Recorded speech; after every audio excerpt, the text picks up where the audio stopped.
Abrindo tela. Boa noite, meus queridos. Sejam todos muito bem-vindos ao nosso estudo das terças-feiras da Casa Espírita Luz e Caridade Dom Bosco. Já que eu pus a luz junto, deixa eu melhorar aqui. Pronto, olha que beleza. Depois a gente volta lá. Seja bem-vinda, Luz, seja bem-vinda, Nádia. Bem-vindos todos, boa noite. O microfone está fechado, Lu. Agora eu estou com essa mania. Boa Não, noite. fui eu que fechei, me culpar. Boa noite, Carlos. Boa noite, Nádia. E boa noite a quem já está chegando aí do grupo. Sejam todos muito bem-vindos.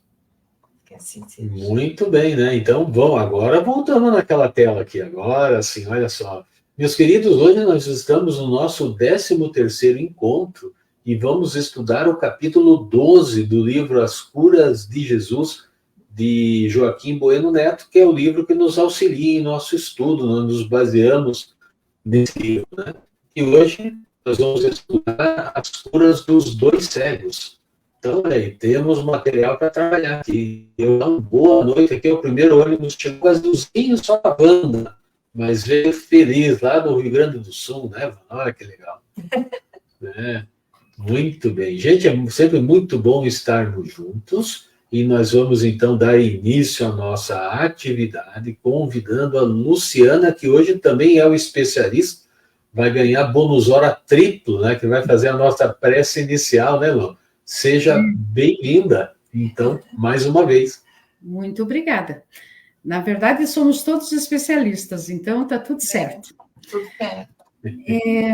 Então, eu convido a todos a esquecer as nossas atribulações do dia que passamos, esquecer um pouquinho esse mundo exterior e vamos nos internalizar, elevando o nosso pensamento a Deus, a Jesus, agradecendo pela oportunidade que estamos tendo, agradecendo a espiritualidade que sempre está aqui nos auxiliando, nos conduzindo, nos intuindo neste estudo, né, as curas de Jesus, agradecendo ao nosso facilitador, como sempre, pela sua disponibilidade, pela atenção, pelo carinho com que prepara o material, agradecendo aos voluntários, agradecendo ao grupo que está aqui sempre conosco, porque nós estamos fazendo algo que é maravilhoso.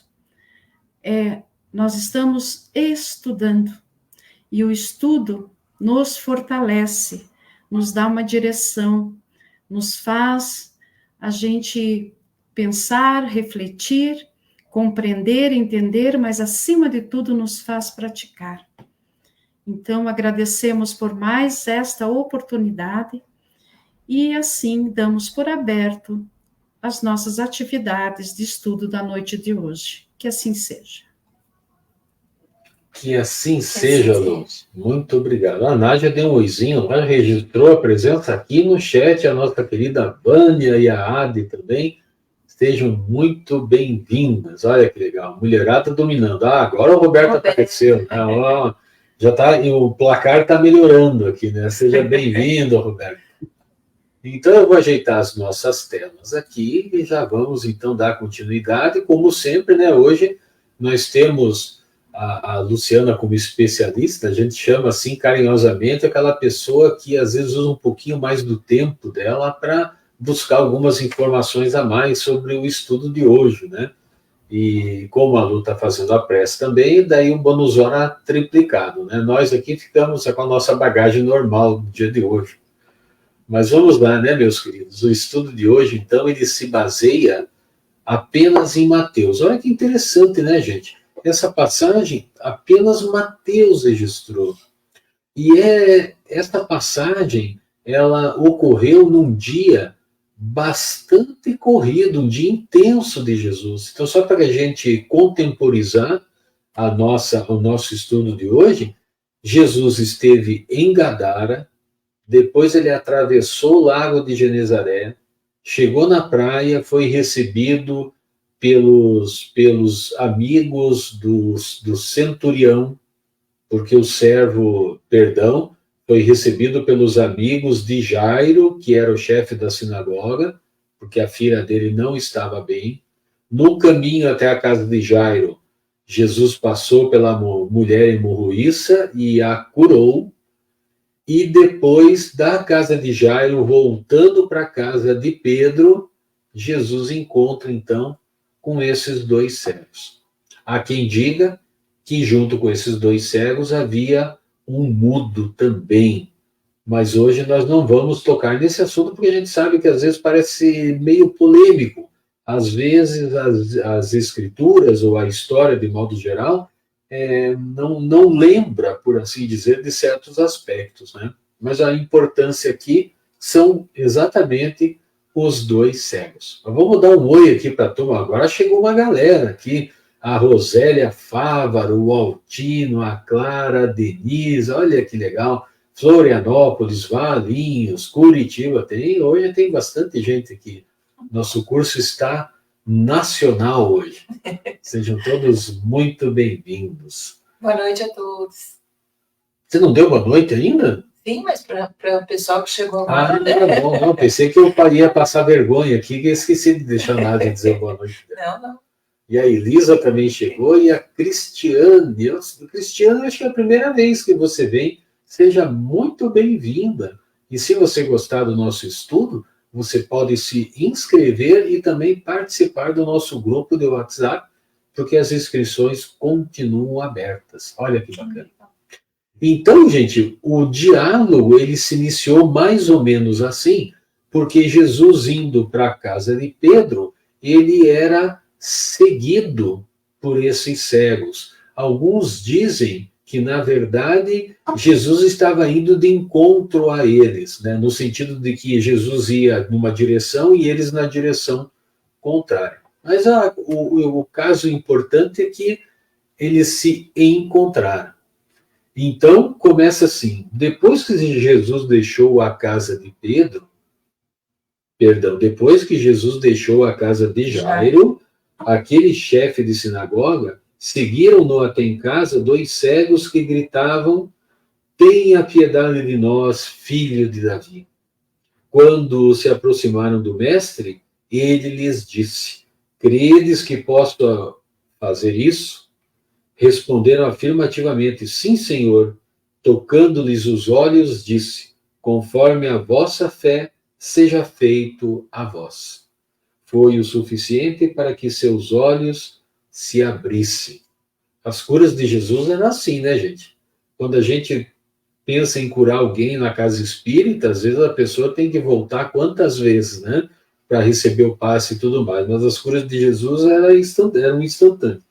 Então, antes de os despedir, né, ou de se separar dos cegos, pediu-lhes que guardassem em segredo o ocorrido. Os dois, porém, ao saírem dali, espalharam a novidade por toda aquela terra. Mais uma cura, né, que Jesus pediu o segredo e o pessoal não se aguentou, né, e saiu contando para todo mundo. Joaquim Neto, no seu livro, ele comenta o que ele chama a nossa atenção, primeiramente, para a expressão filho de Davi. Davi, meus queridos, foi um rei judeu muito benquisto. Ele era sábio, atribuiu-se a ele os salmos que estão no Velho Testamento, né? Acreditavam que o novo Messias seria alguém parecido com aquele rei em sua bondade, generosidade e sapiência. Logo, chamar alguém de filho de Davi seria o mesmo que o ungido, o Messias esperado, um nobre, portanto. Então, apesar de Jesus ter respondido ao chamado, parecia que ele não se preocupava muito com esse título, né, quando auferiam isso a ele, né, que mais de uma vez chamaram ele de filho de Davi, não foram muitas, mas ele não se preocupava com esse tipo de coisa, né? Então, como de costume, Jesus pediu o segredo com relação àquela cura dupla, talvez por humildade ou porque não fosse a hora de alardear os feitos, né, de Jesus, para que não se adiantassem as programações de sua estada aqui. Né? Nós sabemos que o messianato dele durou apenas 3 anos, né, ou cerca de 3 anos. Então, essa programação, né, talvez pudesse ser adiantada se fosse chamada a atenção dos governantes da época, incluindo aí o tráfico de influência que os fariseus tinham, né, diante do governo, né, poderia talvez antecipar, por exemplo, a sua crucificação, né? Então, a gente sabe que existe uma programação espiritual, mas às vezes pode acontecer alguma variação nisso. E alardear os feitos, deixa eu ver o que mais, para que não se desse ênfase também ao lado material de suas curas, porque Jesus desejava que as pessoas o seguissem pelos seus ensinamentos e não pelos fenômenos que realizava.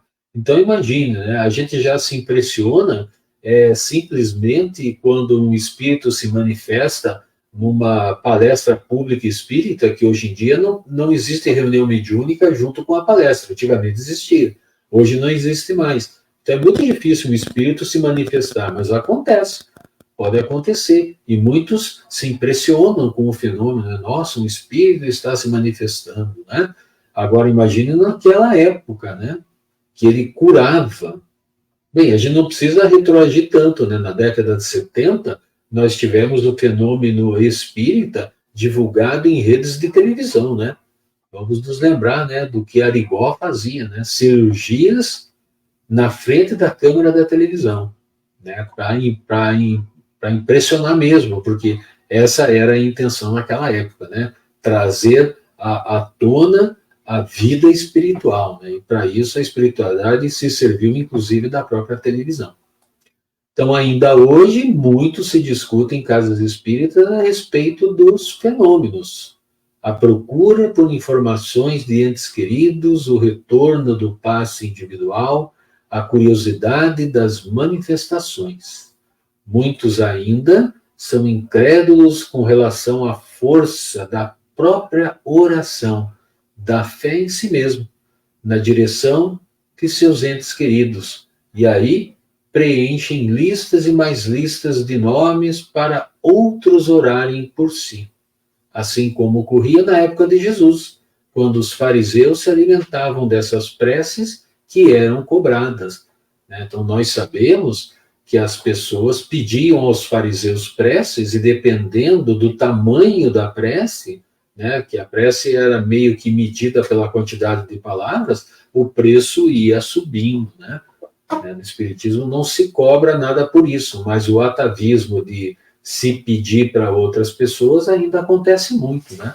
Então é importante que a gente esteja sempre orientando as pessoas para que elas tenham fé em si mesmas, né? Que a oração que elas fazem tem o mesmo poder que a oração feita numa irradiação, né? Basta que elas se unam em pensamento no mesmo horário em que o grupo ali está, né? Porque um grupo de pessoas com fé, vontade e crendo é muito mais forte que uma pessoa, né? Então é importante, né? Diferente de você terceirizar, né? Passar uma lista para alguém e no horário da prece você está lá pensando em outras coisas, né? Então essa que é a diferença, é isso que a gente esclarece. E, gente, dentro desse entendimento, agora a gente já está aprofundando, né, nesse sentido, Kardec também tinha suas preocupações. E na conclusão de O Livro dos Espíritos, lá no final, gente, depois da questão 1019, no item 7, ele anota que existem 3 aspectos da doutrina espírita ou dos espíritas, não da doutrina espírita, né, dos espíritas, daqueles que se dizem espíritas. A gente vai aprofundar um pouquinho. O primeiro aspecto, ele fala das manifestações, que é o... Perdão, eu fiz uma confusão aqui. Aqui são aspectos da... É que eu estou antecipando, já estou chegando no fim do estudo antes de começar. Então, vamos voltar, né? Aspectos da doutrina espírita. As manifestações, que é o fenômeno, por assim dizer. Vamos mais um. Os princípios de filosofia e de moral, que decorrem das manifestações. Né? Olha só, doutrina espírita pura. E, por último, a aplicação desses princípios. Gente, eu achei muito bacana esse resumo que Kardec fez, eu confesso para vocês que eu não lembrava dessas conclusões que tinha lá no final do Livro dos Espíritos. Você vê como é que é, né? Por isso que a gente precisa ler e reler as obras básicas, né? Porque a gente acaba esquecendo algumas coisas. Então, resumo da doutrina espírita: as manifestações, os princípios de filosofia e de moral, a aplicação desses princípios. Então, tendo em vista isso, o codificador, agora sim, ele distingue 3 classes de espíritas, ou graus de espíritas, como ele anota. E a Zilma acabou de chegar, seja bem-vinda, Zilma. Então, vamos a eles, então. Ó. Primeiro, os que creem nas manifestações e se limitam a comprová-las. Para esses, o Espiritismo é uma ciência experimental. E o próximo? Os que lhe percebem as consequências morais, mas ainda não aplicam. E o terceiro? Os que praticam ou se esforçam por praticar essa moral. Gente, é muito importante essa anotação para que possamos avaliar o nosso próprio nível de entendimento, né? Em que grau nós estamos, ou em que classe nós estamos. É importantíssimo que nós trabalhemos a nossa consciência para que nós cheguemos na terceira classe, né? Ou terceiro grau, né? Que é a prática, colocar em prática tudo isso que a gente aprende, inclusive aqui no estudo, né? Colocar em prática. Então, em verdade, essas 3 classes, elas não implicam uma divisão exata, ou seja, os espíritas não são divididos exatamente 1/3 de cada uma. Né? E eu vou acreditar, vou colocar aqui uma percepção minha, que no momento pelo qual nós passamos, esse momento de transição planetária, essa subdivisão ela deve pender para os que aplicam os ensinos de Jesus, para aquela terceira categoria ou aquele terceiro grau. Porque na transição planetária, o mal vai diminuir. Então não tem graça, pela lógica, nós estarmos hoje, planeta de provas e expiações, 80% é mal, 20% é bem, e nessa mesma quantidade nós, de repente, amanhecermos, né, por assim dizer, daqui uns 800 anos nós estaremos num planeta de regeneração. Né? Então nós já estamos no momento de transição para chegar num planeta de regeneração. E esses percentuais não poderiam se manter, porque lá é meio a meio. Então, só para a gente entender, gente, eu trouxe aqui uma pequena ilustração para a gente entender isso, mas é importante que não se perceba que isso é um valor absoluto, né? São condições aproximadas. Eu diria assim que é uma ilustração didática, essa que aparece aqui para nós. Então, nós temos ali os ciclos evolutivos dos planetas. Então, começa ali com o planeta primitivo, daí existe uma transição, vai para o planeta de provas e expiações, aí existe outra transição, que vai para o planeta de regeneração, que é o ponto que nós estamos. Estamos ali naquela segunda transição. Depois do planeta de regeneração, nós vamos para os planetas felizes, passando também por uma transição. E depois de uma nova transição, nós vamos para os planetas puros ou planetas divinos, né? Então primitivo, provas e expiações, regeneração, felizes ou ditosos, puros ou divinos. Essa é uma ideia geral, generalista, né, de como isso acontece. Né? Naturalmente, existem até planetas intermediários até ali, então a gente precisa só ter esse entendimento que a natureza ela não dá saltos, né? Então, daqui a pouquinho a gente estará lá no planeta de regeneração. E aqui, gente, acontece mais ou menos assim. No planeta primitivo, o espírito não tem nem muita noção do que é o bem e o que é o mal. Né? Ele olha muito para dentro de si, ele trabalha em torno da própria preservação, não tem uma compreensão mais apurada, inclusive da divindade. Já nos planetas de provas e expiações, a luz começa a se acender. Mas o mal ainda é 80% do que acontece aqui conosco. nos planetas de regeneração, o mal ele se equilibra com o bem. Então, em números absolutos, a gente fala em 50%. Né? Mas isso não é assim uma coisa fixa, como eu comentei com vocês. Já nos planetas felizes, o mal ele chega a uns 20%. Então, ele se inverte com relação a provas e expiações. Ou seja, ainda existe algum mal que pode ser em torno de 20%. E já nos planetas puros ou ditosos, o mal simplesmente não existe mais. Então, os espíritos que lá habitam, que são espíritos puros, eles já não praticam nenhum tipo de mal, né? Nada que possa comprometer a sua jornada. Achei isso muito bacana, gente. E se vocês quiserem perguntar aí no chat, podem perguntar, e se a gente não conseguir responder, a gente responde lá no WhatsApp. Combinado? Então, ó, dentro disso, nós podemos, então, inferir que na transição para o mundo de regeneração, o bem já está próximo de 50%. Então, era nesse ponto que eu queria chegar. Então, às vezes a gente pensa, né, que as coisas hoje estão piores do que ontem, mas, na verdade, elas estão melhores do que ontem. O que acontece é que nós estamos mais sensíveis do que outrora. Então, com isso, a gente percebe mais o mal do que percebia antes.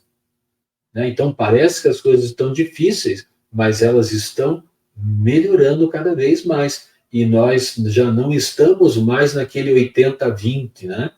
A gente está mais próximo do equilíbrio, talvez ainda não tão próximo daquele equilíbrio que nós alcançaremos lá no planeta de regeneração, que vai ser a própria Terra, né? Que vai mudar a sua vibração, e a gente já está percebendo isso, né? Porque o eixo da Terra vai mudar a sua inclinação, e o clima da Terra vai mudar também. E por isso a gente já está vendo muita seca, muita chuva, todas essas mudanças. Naturalmente tem também a ação do homem sobre o planeta, que também auxilia, mas isso tudo faz parte da programação de mudança da vibração do nosso planeta, né, gente? Então as coisas vão se modificando.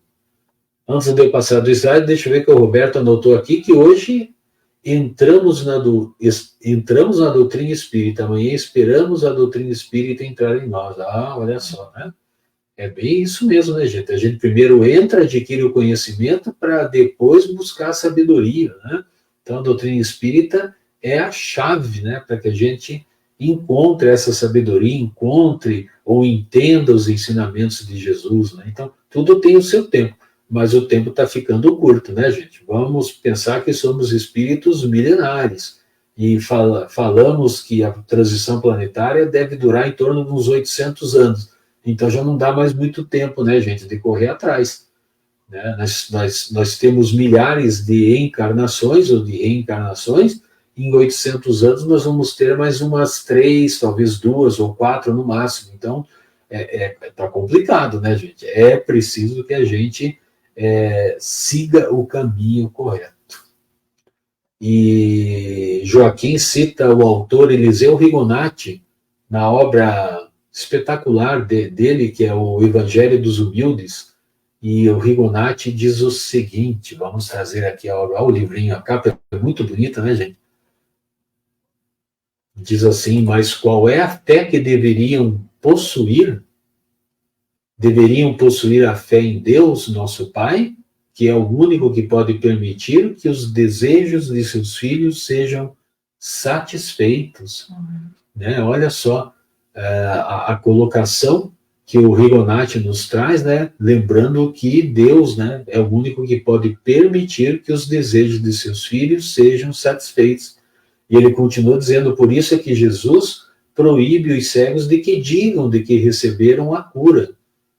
Então é mais ou menos como se Jesus lhes dissesse, não digam que fui eu quem lhes deu a vista, porque foi de Deus que a receberam. Então, Jesus estava preocupado, inclusive, com esse detalhe importante, né? Ele não era um curador, por assim dizer, né? O poder dele vinha de Deus. Então, Jesus sempre se colocava na posição de servidor, de forma humilde, né? E é assim que devem comportar-se, então, os ceareiros do Cristo. Vamos lá? Sua atitude é digna de ser meditada. E vamos ler aqui no nosso livro.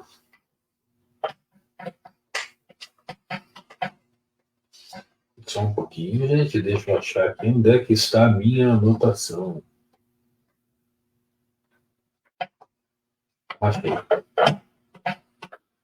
Então vamos lá. Sua atitude é digna de ser meditada, a atitude de Jesus, né? E seguida por todos que abraçam tarefas na seara cristã, sobretudo pelos irmãos envolvidos com a tarefa do passe espírita, por exemplo. Deve-se fugir de perguntar a um assistido sobre os resultados do passe que nele aplicou. Se por algum motivo tomar conhecimento que obteve sucesso, não deve se julgar superior. Afinal, todo o auxílio vem de Deus e sem ele nada somos. Todo passista precisa compenetrar-se de que a melhora de um assistido na casa de oração depende de leis divinas envolvidas, além, é claro, da postura e atuação do próprio assistido, como já vimos, né? Então, já vimos no sentido que os cegos, né, eles estavam dispostos a serem curados. Então, essa atitude é importante também. Por isso, o ceareiro nunca pode aceitar qualquer tipo de gratificação, presente ou agrado. Um mimo que aceita receber fere o princípio elementar do dai de graça o que de graça recebestes.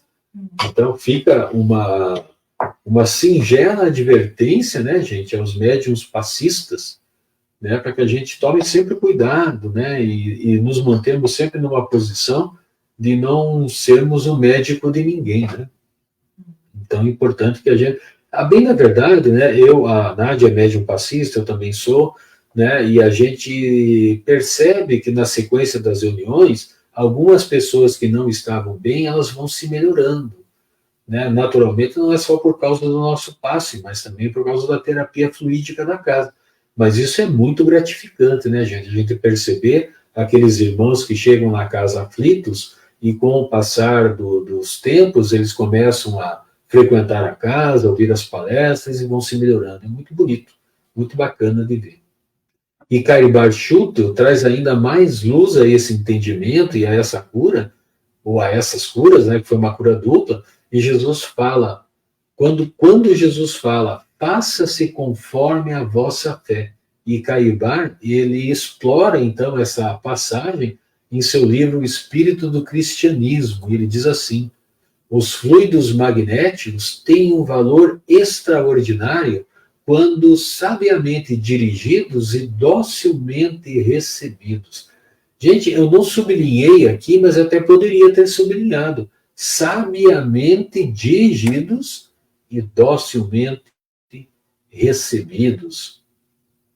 O Roberto coloca uma informação aqui, até porque o médium passista é apenas o medianeiro entre a espiritualidade e o assistido. E é verdade, né, Roberto? O médium passista, ele é um doador de energia, né? Então a gente sabe que o trabalho é todo da espiritualidade, motivo pelo qual não existe a necessidade do passe individual.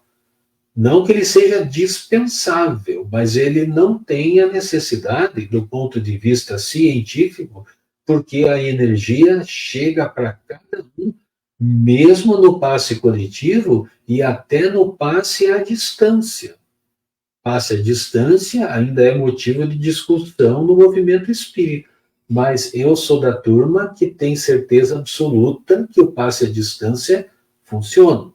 Tanto que nós aplicamos na sexta-feira no nosso Evangelho Online, né? Mas se um dia a gente entender que não funciona, a gente muda então, né? Porque não precisa ser hermético também.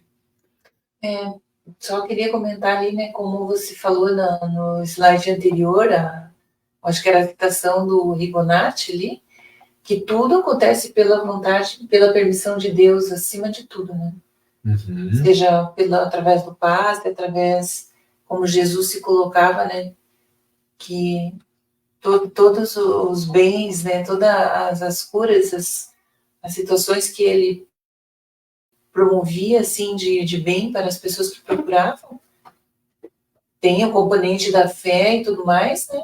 Mas, acima de tudo, pela vontade de Deus, né? Que tudo isso acontece, né?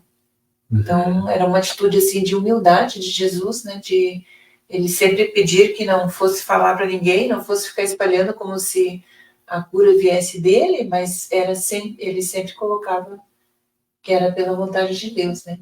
Então, para nós não é diferente, né?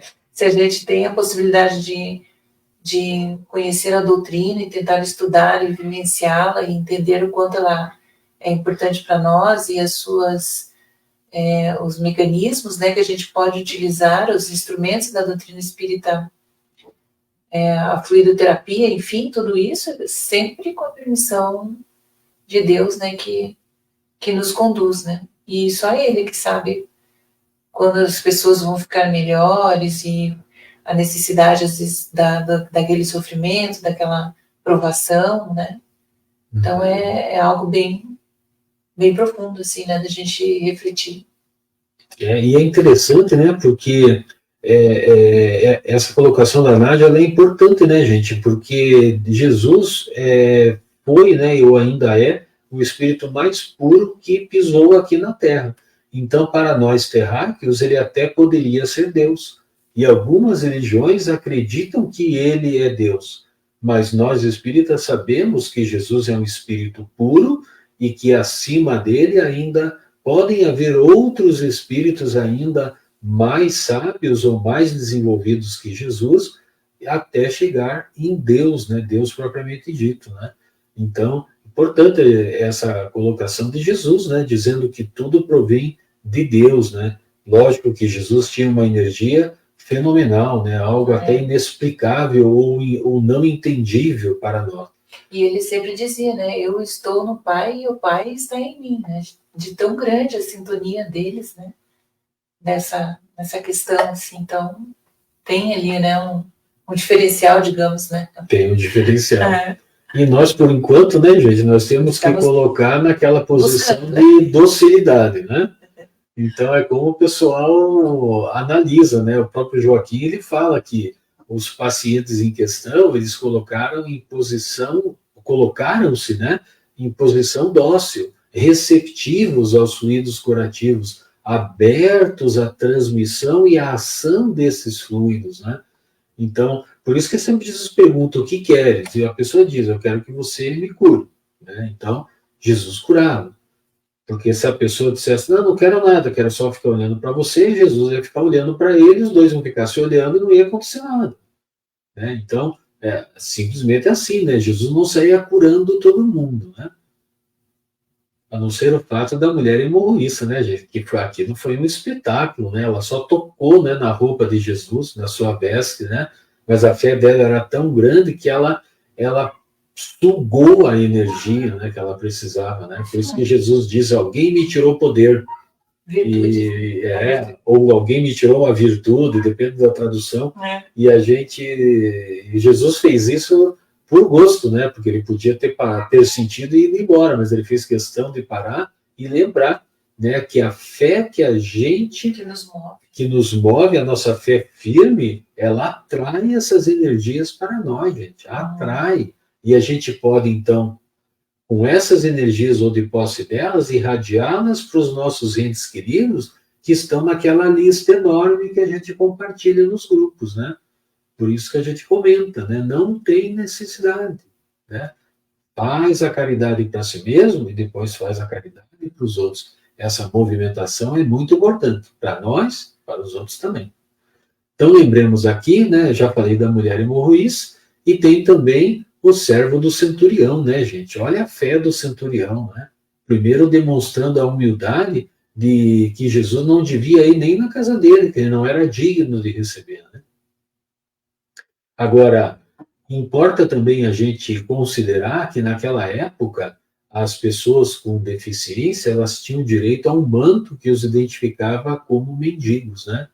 Então, podendo assim, de forma legal, receberem esmolas, né? Então, esses espíritos, ou essas pessoas, no caso daqueles dois cegos, eles eram alijados da sociedade. Então, a cura os trazia de volta ao desfrute da comunidade que pertenciam, né? Daí a explosão de gratidão, porque a gente acaba, inclusive, quando a gente tem fé, confiança, e a gente se move pela vontade, né? A gente fica animado, né? E como eles tiveram a cura dos seus males, né? Físicos, pelo menos, então era de sair gritando, né, para todos os cantos, né, que estavam curados, né? Então, naturalmente, isso também fazia parte daquela época. Então, o mestre amado esperava um pouco mais daqueles que eram curados. Então, isso é importante que a gente sempre pense, né, gente? O merchandising de Jesus, como nós dissemos aqui, eram as curas. E com as curas, ele atraía as pessoas para ouvirem os seus ensinamentos, né? Então, essa que era a intenção de Jesus. Mas Jesus, então, ele esperava daquelas pessoas curadas que elas curassem também os seus espíritos, né? Que procurassem a sua melhoria íntima, que buscassem o seu Evangelho de Jesus para a sua própria restauração e equilíbrio. E a doutrina espírita hoje é a chave que abre essa porta para acessarmos esses ensinamentos. E quem usa essa expressão que a doutrina espírita é a chave é o nosso querido benfeitor espiritual Emmanuel. Posso fazer um comentário aqui? Pode. Um trechinho também que eu encontrei aqui nas pesquisas, né? Ele é bem nesse ponto aqui que você traz, né, do livro. Tem aqui um comentário, assim, uma reflexão, né? Em que eles falam nesse artigo aqui que parte da população vivia à margem da sociedade, em especial os cegos, os surdos, os mudos, os coxos, os paralíticos, os leprosos, os lunáticos, né, que eram os obsidiados, que, entre outros, sofriam rejeição e eram chamados de impuros por apresentarem tais doenças, consideradas como castigo, entre aspas, de Deus, né? No entanto, Mateus descreve que os cegos, nesse caso aqui, os dois cegos, entraram na casa e se aproximaram de Jesus. Então, com o Cristo, o acolhimento, a esperança renovada, a oportunidade única de refrigério para aqueles homens deserdados do caminho, era isso, né? Então, havia essa possibilidade junto a Jesus, né? E eles se aproximam e Jesus cura-os. Então, e eles citam aqui num dos livros da Amélia Rodrigues, se não me engano, no Primícias do Reino, né? Ela fala, entre outras tantas considerações, ela fala assim: Jesus evitava produzir fenômenos, porque para ele o maior fenômeno que pode acontecer numa vida é o da modificação moral para melhor, o fortalecimento dos valores espirituais, a capacidade de entrega ao bem, o trabalho auto-iluminativo. As massas, não obstante, sofriam, e por compaixão, não poucas vezes, ele as atendia, ou ele as atendeu, despertando-lhes o interesse externo para a conquista dos tesouros interiores. Muito lindo, né? Nossa, onde que está esse texto mesmo? Se eu não me engano, é no Primícias do Reino, que é uma fala aqui da Amélia Rodrigues, né? Do espírito Amélia Rodrigues. Aliás, né, gente, a Amélia Rodrigues, ela teve a permissão de ver as telas mentais de Jesus, né? Esse é um assunto mais, para a gente, é um assunto mais profundo, mas todas as telas mentais nossas de Jesus, inclusive, elas ficam armazenadas no universo, né? E tem espíritos que têm a habilidade, né, de tratar essas imagens. E a Amélia Rodrigues viu essas imagens, né? Então, ela é como se ela estivesse olhando pelos olhos de Jesus. Então, gente, é muito bacana. Desculpe, o livro é A Mensagem do Amor Imortal, pelo espírito Amélia Rodrigues. Ah, olha que legal. Capítulo 29. Muito bonito. Vamos adiante, então. E o Neto afirma: somos hoje dotados de revelações de uma ordem tão transcendentes que já não podemos mais alegar ignorância sem graves prejuízos para nós mesmos. Então, gente, o tempo para escolhermos está acabando, como já dissemos mais cedo. É preciso escolher seguir Jesus, né, gente? Ele é o caminho que nos libertará dos grilhões do materialismo, levando-nos para a vida eterna e plena. Importante, Joaquim faz uma ressalva aqui. E essa ressalva está no livro, aqui na página 113. Vamos a ela aqui, que daqui a pouco nós já vamos chamar a nossa especialista da noite, Elô. Então lá, cultivando docilidade e fé, no entanto, nosso discernimento se alonga, enxergamos mais à frente de mais alto.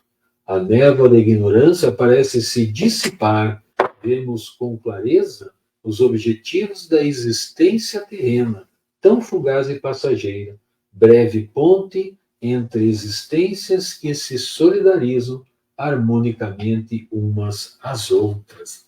Olha só, essa frase aqui até me lembra o nosso estudo de quinta, que é o estudo do problema do ser, do destino e da dor, onde a gente está falando justamente da lei dos destinos, né? Olha que bacana, muito legal. Então é muito lindo, né, gente, essa passagem. Nós saímos da infância espiritual, onde sofremos e buscarmos uma vida de plenitude, e esse é o objetivo de Deus para nós. E esse trabalho nós estamos fazendo hoje aqui, estudando, né, gente? Procurando nos melhorar. E Joaquim nos traz uma belíssima comunicação. Gente, essa comunicação é tão bonita que o Joaquim resumiu e eu trouxe ela na íntegra, porque ela é muito bonita. Eu acho que vai dar tempo da gente passar por ela. É uma comunicação que está anotada na Revista Espírita de 1860, intitulada... Desculpa. Oi? Não. Intitulada Os Sinos, recebida por um médium chamado Pécher, na Sociedade Parisiense de Estudos Espírita. E agora a gente vai ler essa comunicação. Vou mudar a tela aqui, gente, olha lá. Tem toda, se vocês depois quiserem, podem procurar na internet também. Os Sinos, 3 de janeiro, obtido pelo senhor Pécher. E quem assina essa comunicação, deixei lá no finalzinho, ela é curta, tá, gente? Então dá tempo da gente ler. É assinado por... Né? Não esqueça da especialista. Não esqueci. Prometo que eu vou deixar a especialista falar. Tua filha que te ama e ora por ti. Então, ela não disse o nome, né? Mas provavelmente quem estava na reunião mediúnica entendeu que era para si, né? E ela diz assim através do médium: podes dizer-me, porque sempre gostei de ouvir o som dos sinos, que a alma do homem que pensa e sofre busca sempre se desprender quando experimenta essa felicidade muda, que em nós desperta vagas lembranças de uma vida passada. É que tal som é uma tradução da palavra do Cristo, que vibra no ar há 18 séculos. É a voz da esperança. Quantos corações consolou, quanta força deu à humanidade crente, essa voz divina apavorou os grandes da época. Eles a temeram porque a verdade que haviam abafado os fez tremer. O Cristo a mostrava a todos. Mataram o Cristo, mas não a ideia.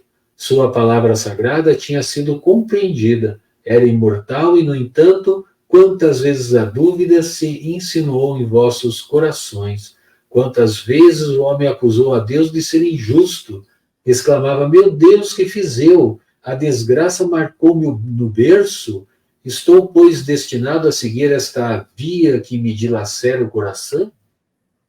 Parece que uma fatalidade se liga a meus passos. Sinto que as forças me abandonam, vou me aniquilar nesta vida. Neste momento, Deus faz penetrar em vosso coração um raio de esperança, uma mão amiga que vos retira a venda do materialismo que vos cobre os olhos. Uma voz dos céus diz: olha no horizonte aquele foco luminoso. É um fogo sagrado que emana de Deus. Essa chama deve iluminar o mundo e o purificar. Deve fazer penetrar sua luz no coração do homem e dele expulsar as trevas que obscurecem seus olhos. Alguns homens pretenderam vos trazer a luz, entretanto, não produziram senão um nevoeiro que fez perder-se o reto caminho. Não sejais cegos, vós a quem Deus mostra a luz. É o Espiritismo que vos permite levantar a ponta do véu que cobria o vosso passado. Olhai agora o que fostes e julgai. Curvai a cabeça ante a justiça do Criador. Rendei-lhe graças, por vos dar coragem para continuar a prova que escolhestes. Disse o Cristo: aquele que usar a espada morrerá pela espada. Esse pensamento inteiramente espírita encerra o mistério de vossos sofrimentos. Que a esperança e a bondade de Deus vos dê a coragem e a fé. Escutai sempre essa voz que vibra em vossos corações. Cabe a vós compreender, estudar com sabedoria, elevar vossa alma em pensamentos fraternos. Que o rico estenda a mão ao que sofre, pois a riqueza não lhe foi dada para os prazeres pessoais, mas para que seja o seu dispensador. E Deus lhe pedirá contas do uso que dela tiver feito. A única riqueza que Deus reconhece são as vossas virtudes, e a única que levareis ao deixar deste mundo. Deixai falar esses pretensos sábios que vos chamam de loucos. Amanhã, quem sabe, talvez vos peçam para orar por eles, pois Deus os julgará. Olha, é muito bonito, né, gente? Olha, eu, assim, fico até impressionado, né, quando li esse texto todo. Por isso que eu trouxe ele na íntegra aqui para você, que algumas pessoas, às vezes, participam do nosso estudo, mas não estão no grupo do WhatsApp, e aí não poderiam ter esse texto à mão. Então, né, como eu falei demais hoje já, agora prometo ficar quietinho, vou deixar a especialista falar. É com você, então, Lu. Obrigado, Carlos. Na verdade, podem falar à vontade, tá? Bem à vontade. Então, assim, eu queria falar primeiramente que eu busquei no livro Dança das Energias alguns comentários que eu vou fazer hoje, e mais também o que o Joaquim nos trouxe, né?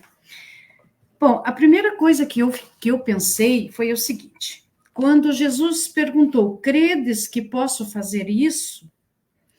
Eu pensei exatamente naquela situação, né? Que Jesus sempre indaga antes de proporcionar a cura.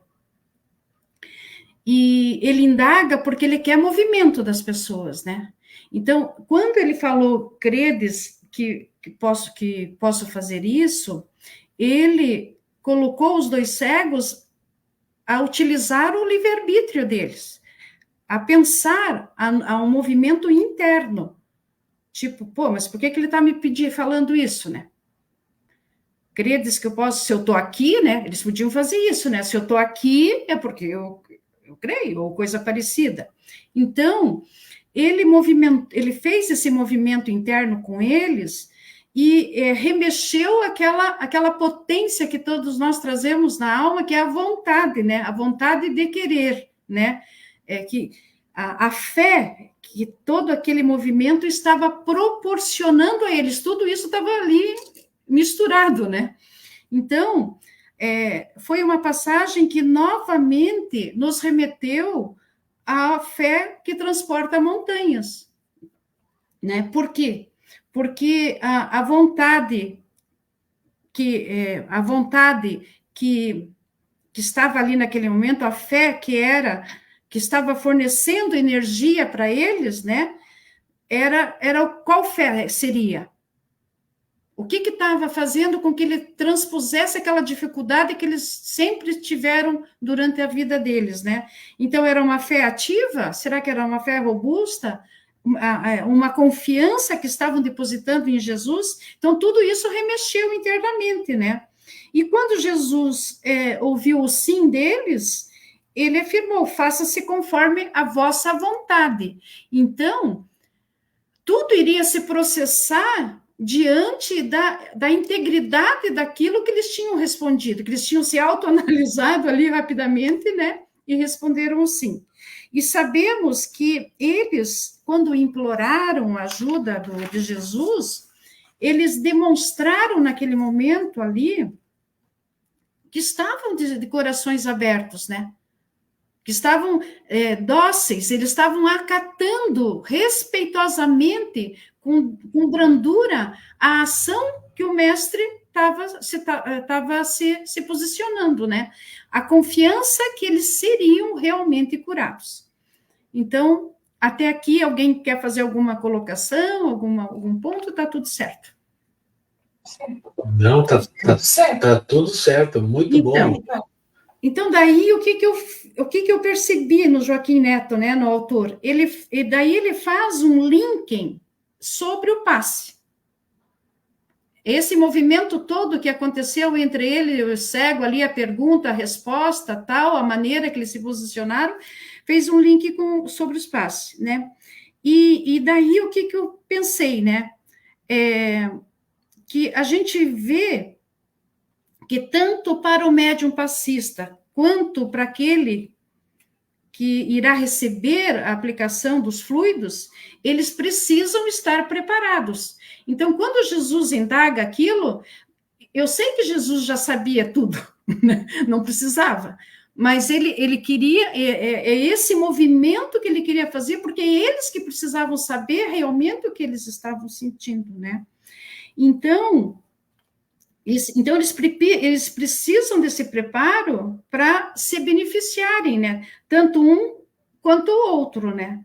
Então, Schutel nos fala que no momento da transmissão dos fluidos ocorre, neste processo, né? São aplicadas inúmeras energias, que a energia magnética, a psíquica e a espiritual, somadas à fé, à vontade, ao amor. Então, é uma verdadeira dança de energias quando ocorre esse processo, né? Tanto de um lado como do outro. Então, esses fatores, eles vão sempre depender da energia mental, né? Da energia mental, num todo.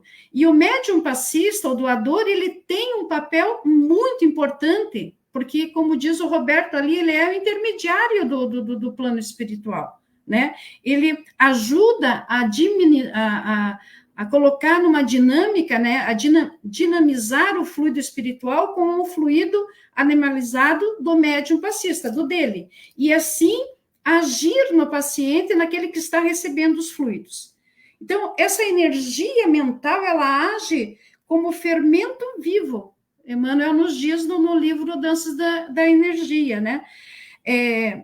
Essa energia mental, ela é um atributo do espírito, né? E ela se realizará nesta movimentação, dando, então, um direcionamento e também dando qualidade a esses fluidos curativos ou balsâmicos, né? Vai sempre depender do merecimento e da necessidade de quem está ali. Então, quando nós adentramos a câmara do passe, né, para receber essas energias, nós precisamos fazer como os cegos, estar abertos, de coração abertos, né? Estarmos com docilidade, quer dizer, sermos flexíveis naquele momento para recebermos, né? Acatarmos com respeito aquele momento e ter a certeza que a coisa vai rolar, né? Então, Schutel nos fala que o fluido magnético tem um valor extraordinário e sua eficácia é tanto maior quanto esse acatamento, essa flexibilidade, essa aceitação, né? Que possui aquele que deseja receber os fluidos, né? Então, a docilidade, essa flexibilidade, eu fiquei pensando, né?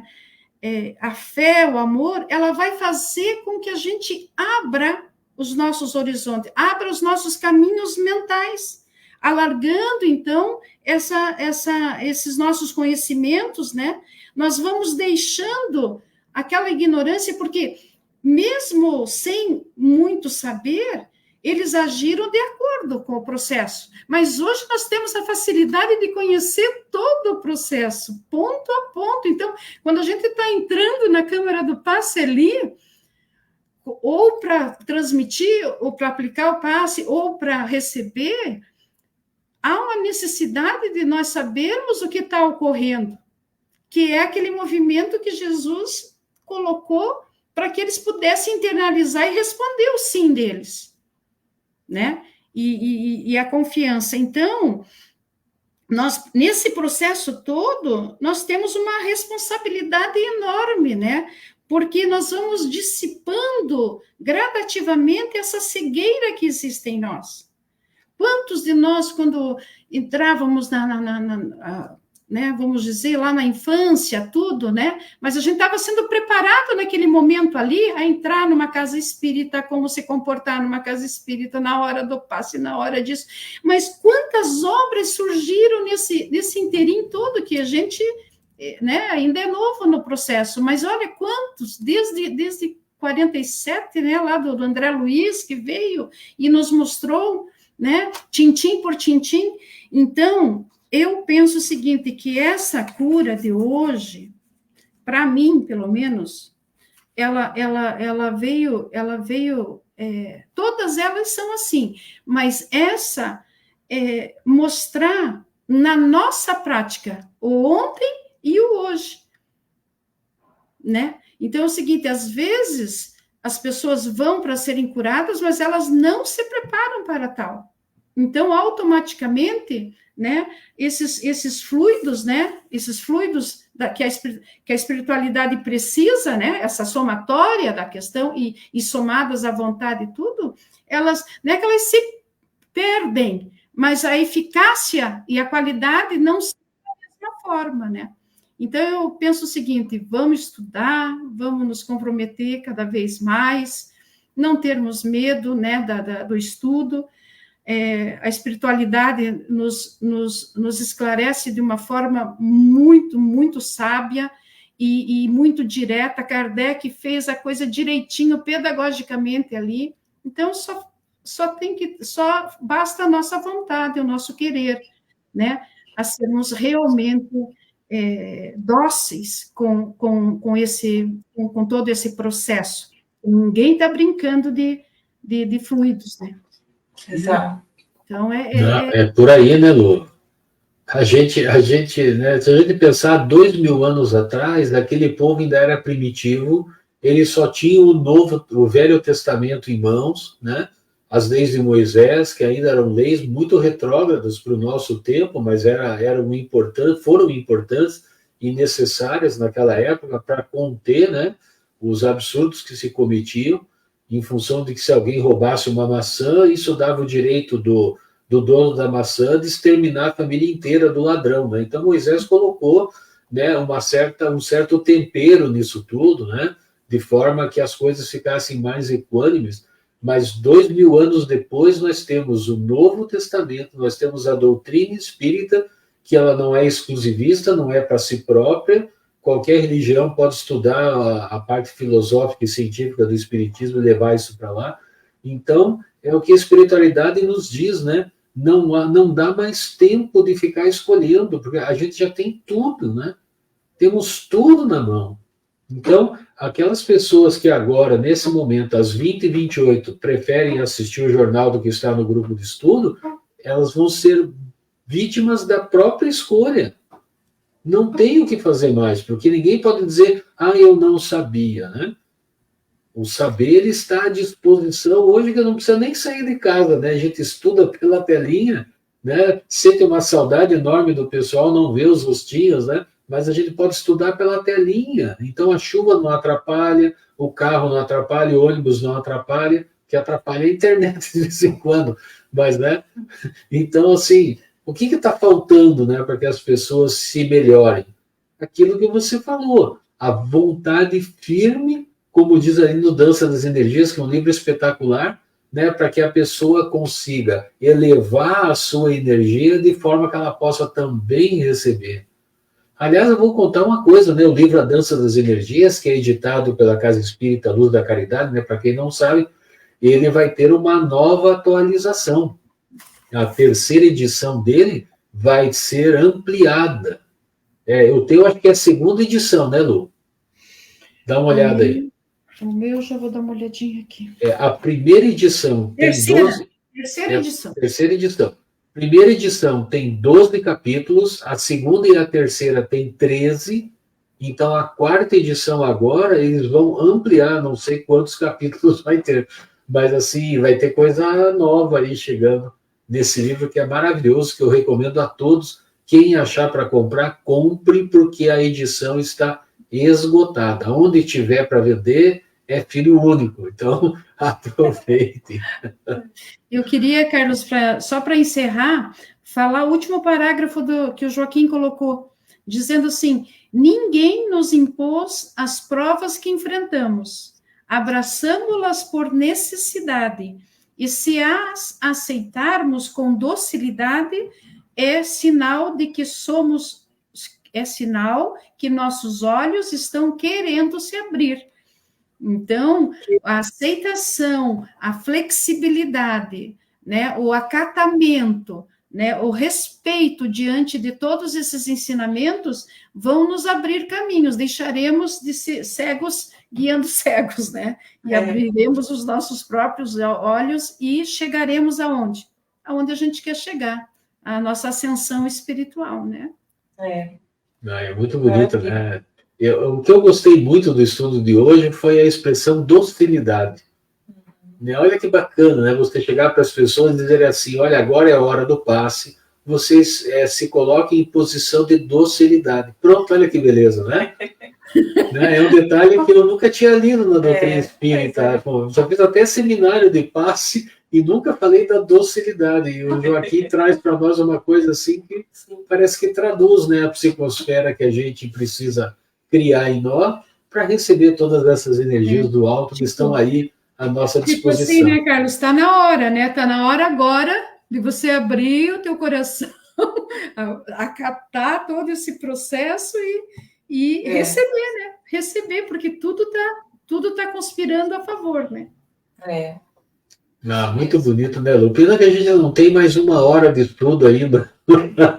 Né? Eu sou obrigado a pôr aqui a figurinha do Jesus, que nós já estamos com 1h01. Bom, nós sabemos, né, que esse livro, os capítulos são um pouco maiores, e ele gera um pouco mais de conversa, né, de debate. Então, a gente tenta fazer nos 45 minutos, mas todos os nossos encontros estão na faixa dos 55 a 1h05. Então, o pessoal tenha paciência, que o assunto é muito bom, né? Mas não vamos esgotá-lo, né, nos nossos encontros.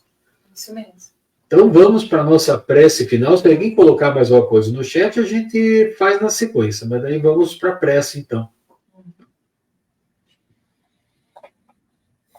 Agradecemos, então, a Deus, a Jesus, por esses momentos em que estivemos reunidos para mais este estudo tão gratificante e enriquecedor, em que Jesus nos traz o seu exemplo amoroso, seu exemplo de docilidade, né, e de fé, mostrando o quão importante é nos colocarmos receptivos e com a fé que, embora no estudo de hoje trouxe-nos 2 irmãos da época que estavam cegos fisicamente, mas, de certa forma, a fé deles não era uma fé cega, era uma fé vibrante. E eles foram junto a Jesus, fizeram seu movimento de busca, de entendimento e obtiveram a sua visão renovada.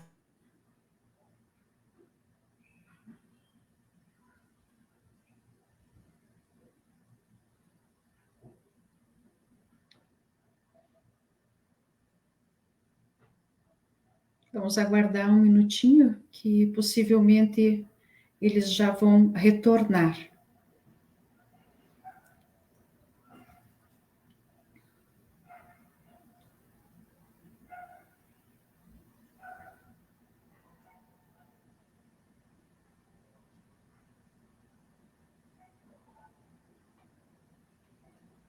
Então, como a Nádia vinha orando até agora... Com muita fé, fé. E pedimos a Deus que abençoe cada um em seus lares, que Jesus permaneça vivo em seus corações, em suas mentes, em suas ações. Que assim seja. Que assim seja. Foi uma bela prece que só eu vi a metade dela, né, gente? Que é que nós caímos aqui e voltamos, né, pela força da vontade. Eu falei, tenham calma que eles irão voltar. Viu? A fé da Lua, né, transporta montanhas, né? Faz até a internet conectar de novo. Um abraço para todos. Muito legal. Deixa eu colocar aqui só a última informação aqui que o Roberto nos trouxe, né? Também Jesus queria testemunhar a fé daquelas pessoas, né?